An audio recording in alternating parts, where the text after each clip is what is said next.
ಪ್ರಥಮ ಚಿಕಿತ್ಸೆ ಒಬ್ಬ ವ್ಯಕ್ತಿಗೆ ಇದ್ದಕ್ಕಿದ್ದಂತೆ ಗಾಯವಾದಾಗ ಅಥವಾ ಅನಾರೋಗ್ಯಕ್ಕೆ ಒಳಗಾದಾಗ ನೀಡುವ ತಕ್ಷಣದ ಸಹಾಯವನ್ನು ಪ್ರಥಮ ಚಿಕಿತ್ಸೆ ಎಂದು ಕರೆಯಲಾಗುತ್ತದೆ.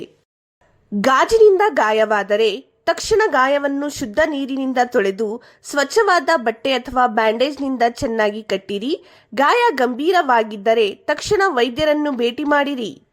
ಯಾರಿಗಾದರೂ ಕಾಲು ಉಳುಕಿದರೆ ಅಥವಾ ಸ್ನಾಯುಗಳಲ್ಲಿ ಎಳೆತ ಉಂಟಾದರೆ ಅವರಿಗೆ ವಿಶ್ರಾಂತಿ ನೀಡಿ, ಮೃದುವಾದ ಮಸಾಜ್ ನೀಡಿ ಮತ್ತು ಬಿಸಿನೀರಿನಿಂದ ಶಾಖ ನೀಡಿ. ಯಾರಿಗಾದರೂ ತಲೆ ಸುತ್ತು ಬಂದು ಬಿದ್ದರೆ ಅವರನ್ನು ನೆಲದ ಮೇಲೆ ಸರಿಯಾಗಿ ಮಲಗಿಸಿ, ಗಾಳಿ ಚೆನ್ನಾಗಿ ಬೀಸುವ ಸ್ಥಳದಲ್ಲಿ ಮಲಗಿಸಿ ಮತ್ತು ಪ್ರಜ್ಞೆ ಬಂದ ನಂತರ ಅವರಿಗೆ ಸಕ್ಕರೆ ಬೆರೆಸಿದ ನೀರನ್ನು ಕುಡಿಯಲು ಕೊಡಿ. ಮಗು ಬಿದ್ದು ಸ್ವಲ್ಪ ಗಾಯವಾದರೆ ಮಗುವನ್ನು ಶಾಂತವಾಗಿ ಕುಳಿತುಕೊಳ್ಳಲು ಹೇಳಿ. ಗಾಯವನ್ನು ಸ್ವಚ್ಛ ನೀರಿನಿಂದ ತೊಳೆಯಿರಿ, ಆಂಟಿಸೆಪ್ಟಿಕ್ ಹಚ್ಚಿ ಮತ್ತು ಅಗತ್ಯವಿದ್ದರೆ ಬ್ಯಾಂಡೇಜ್ ಕಟ್ಟಿರಿ. ಮಗುವಿನ ಮೂಗಿನಿಂದ ರಕ್ತಸ್ರಾವವಾಗುತ್ತಿದ್ದರೆ ಮಗುವನ್ನು ಕುಳಿತುಕೊಳ್ಳಲು ಹೇಳಿ.